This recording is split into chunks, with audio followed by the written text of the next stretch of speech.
I'm actually going to talk about branded content and how we're sort of dealing with that.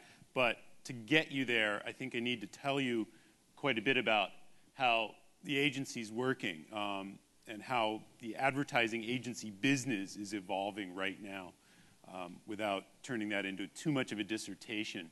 One of the things we're hearing about all the time these days is we're in the content business now.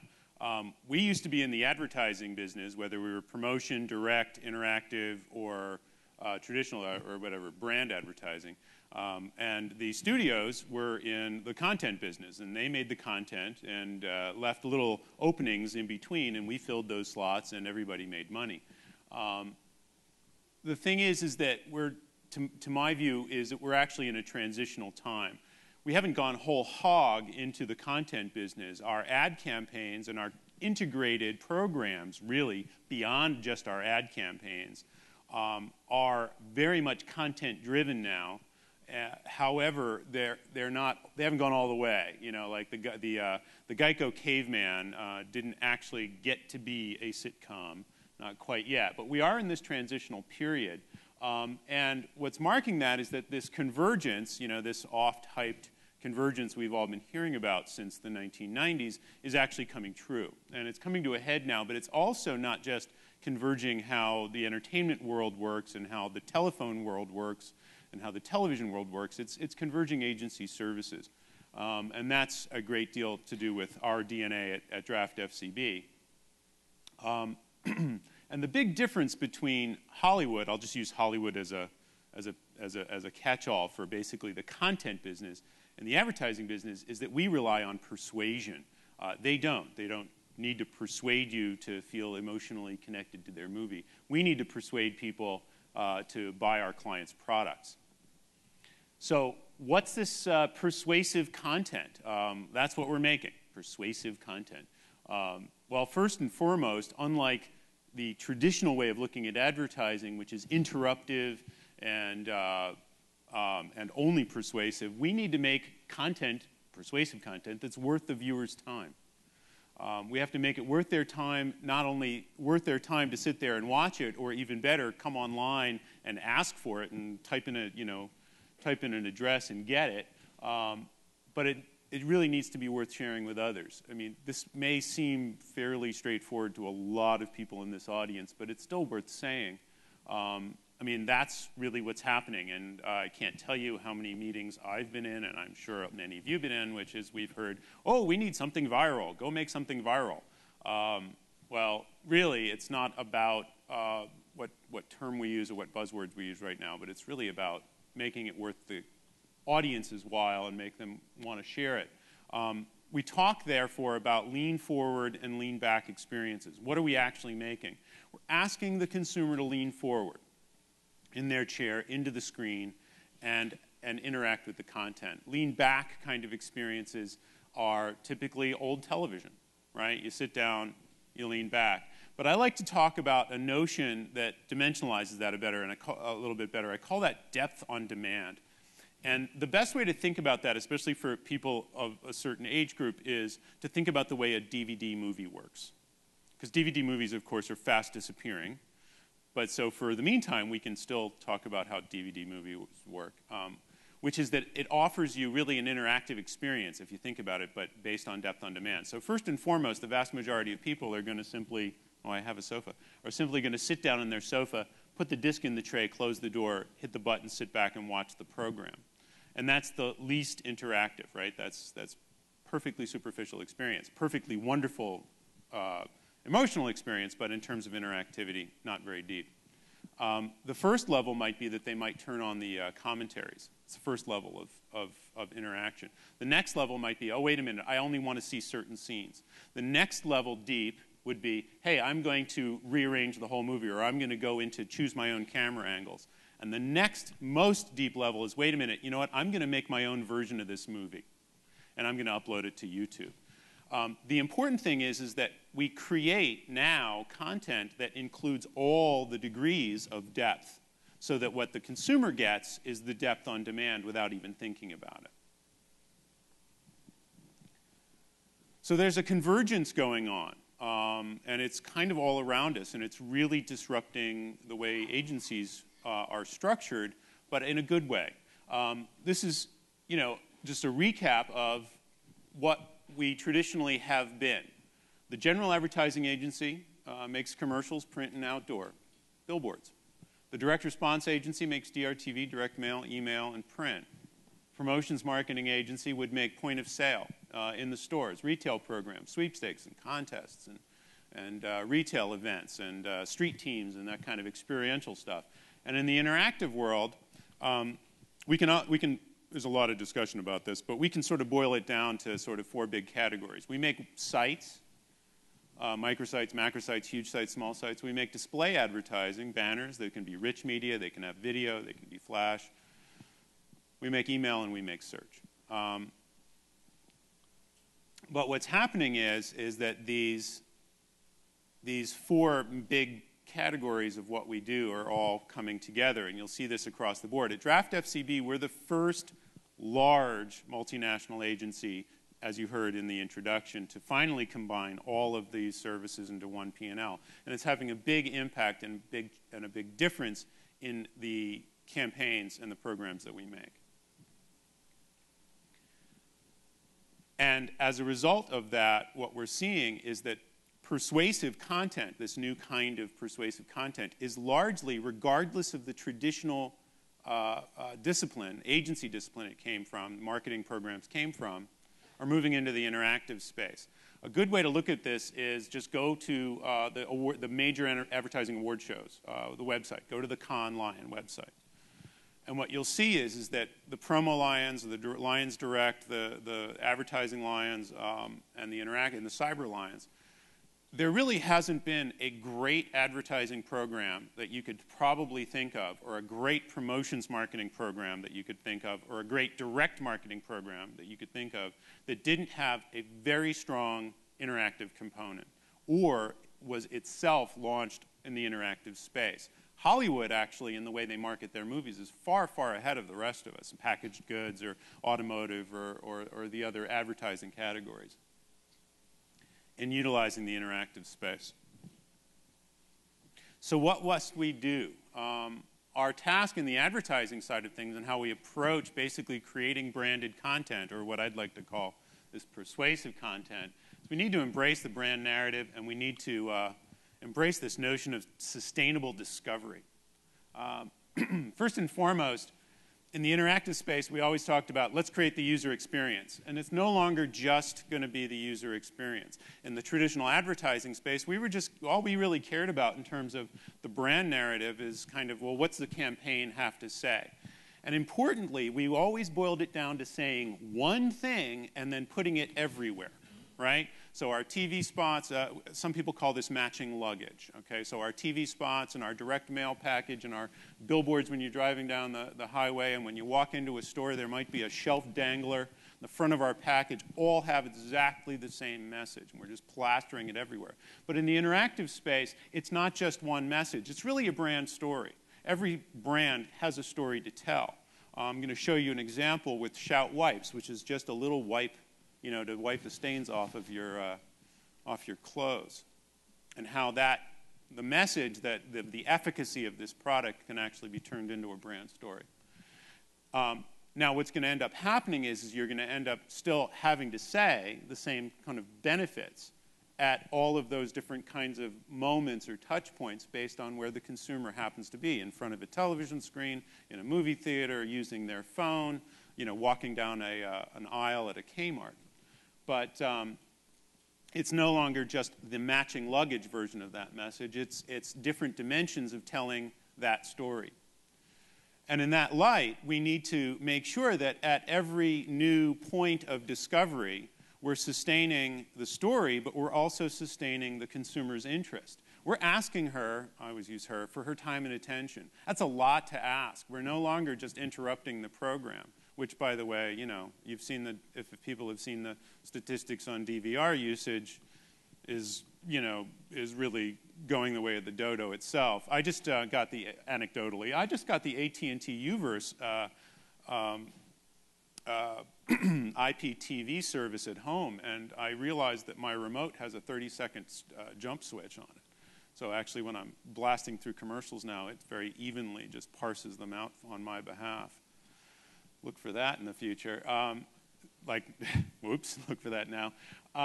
So in fact, we owe her content, new persuasive content, but new content over time at these various touch points. And what's new to the advertising world in general is that that's what the studios have always done, right? You know, when there's going to be a new season, you always know that there's going to be new twists in the programming in new seasons, and that the sequels to movies are always going to get better and better, even though less and less popular, we hope.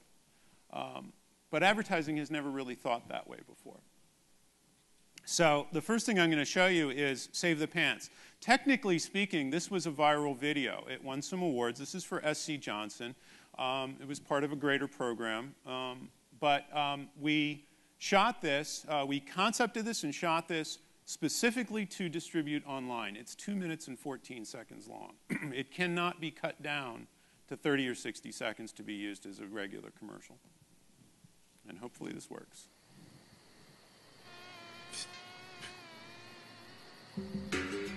Hey!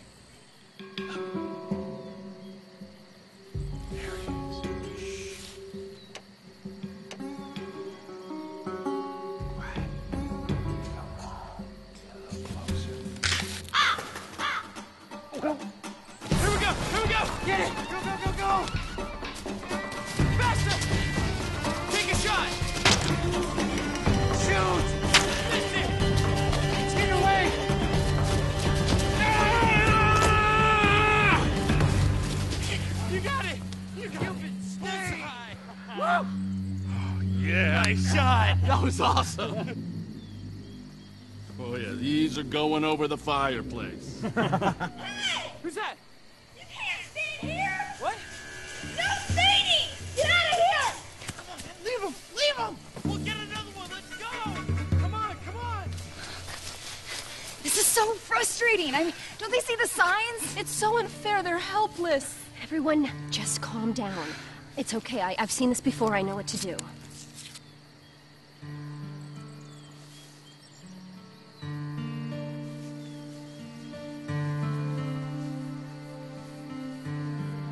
Give it some room.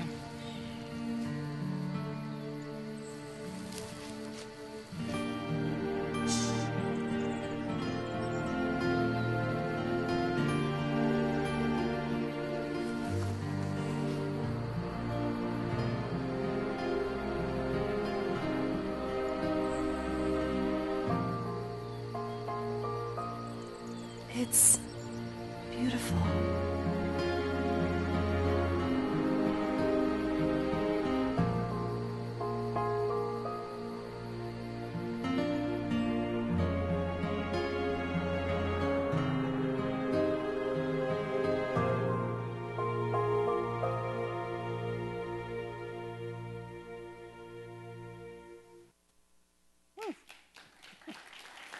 All right, thank you. A commercial break, by the way. You'll notice that you can text 75308 to keyword Miguel. Thank you, Brian, who's in the audience here, from 1630. That'll give you a link to subscribe to my Twitter feed. The next thing I want to share with you is a piece of work. That was a commercial break. The next thing I want to share with you is a piece of work from several years ago. My colleague Chris Miller is up in the audience, too. He and I worked on this together at Leah Burnett, in which case we were working for the U.S. Army and creating the An Army of One campaign. A member of the team had a wonderful insight about basic training. So we created a reality show in which we took 6 real recruits from the time they signed up all the way through basic training.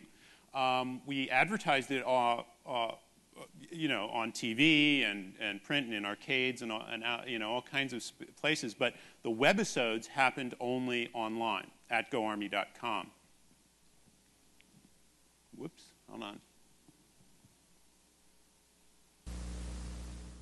I think basic training is going to be a lot of hard work. I'm nervous and excited at the same time. I think boxing is going to help me a lot. I've been training real hard. I've been running every day. It's going to be hard. I mean, I know I'm going to have to give 100% all the time, but I think I'm ready to do it. I'm going to be able to do a lot of things that I wasn't able to do before.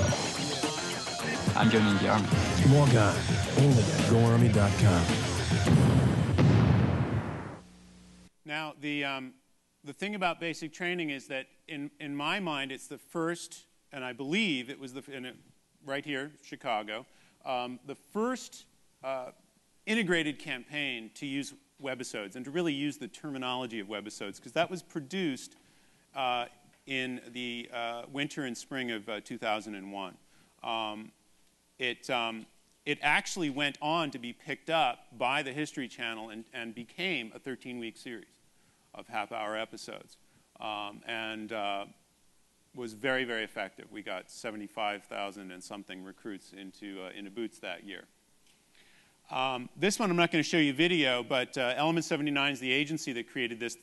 It's called No Laugh, which is for Tostitos chips, and it's a hilarious comedy site, and the production company here is called Mechanism, and it brings to mind, they're from San Francisco, but here in Chicago we have Foundation. There's a member of that group in the audience today, and others who represent this new sort of hybrid of interactive production companies who can create this sort of webisode content with us. And the last example I'm going to bring up is something that we just completed on DRAFT FCB, which is this Kmart Show Your Style, which is we created a YouTube channel for user-generated content. The cool surprise about this one is we're reaching young adults, teens, and college age with Kmart, which we're still working very hard to uplift their image in this audience. And we did a submit your own video and get in the commercial, show us your style contest. We're in the middle of having, literally dozens of these out in the internet right now, all over the place. But ours got 500,000 channel views and lots of submissions. And you'll notice that on September 19th, you can see who won. So to wrap up, what this brings to mind is that we're in the advertising business in agencies thinking of campaigns and programs, and what we really want to be thinking about is content archetypes. We're in the business of making persuasive content now, not just campaigns and programs. And if we take a good look at the kinds of webisode content, viral video content, viral website content, user-generated content, structures that we're using, they all conform to the same kinds of content archetypes that the entertainment business uses, whether in scripted form, dramas and sitcoms and sketches, or spoofs, in unscripted reality shows like the U.S. Army's Basic Training, makeover kinds of shows, contest shows, variety shows, gaming shows, that would include sports and music, news documentary, well, I've got some examples next, and user-generated, which are the Numa. Does everybody know what Numa is? It's a wonderful subgenre in the viral space based on the kid who sings along to, it's anybody on their webcam singing along. It's a wonderful subgenre. Response videos and those kind of oddity videos that you see all the time. So here's some examples, and everybody go use Google and find these things and get the links. But for scripted content, right now for Hewlett-Packard, there's a wonderful site up called Crash Course with Shaun White. And largely, it's just all these little quick-hit webisodes. For unscripted, the Dove campaign for Real Beauty, which was created here in Chicago by my friends at Ogilvy.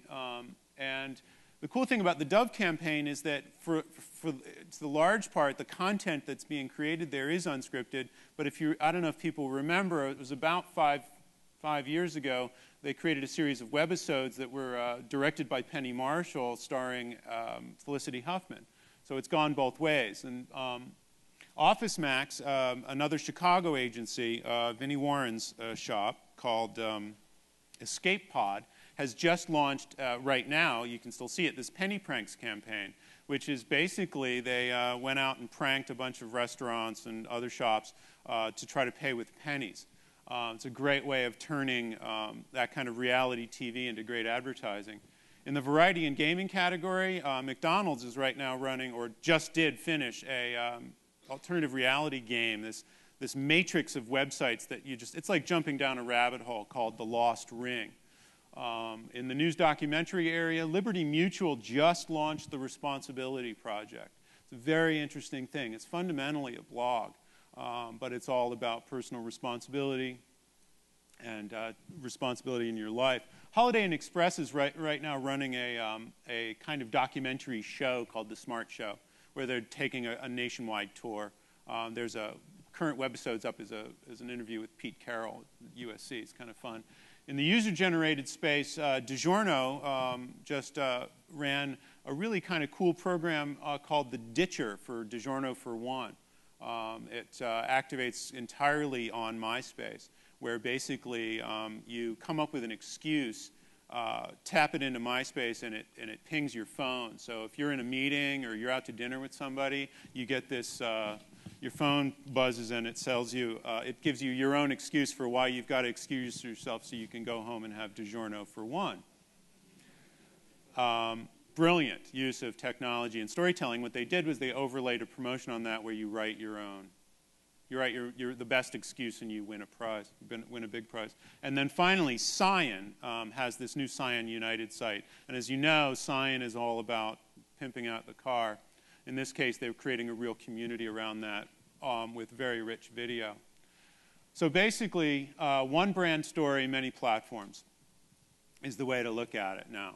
Sustainable discovery, persuasive content in a single brand story, and the number of touch points or moments that we can actually reach consumers is proliferating. So instead of organizing those along the structures of traditionally the way agencies were organized, we're looking at it from a much more holistic, consumer-focused point of view. Thank you very much.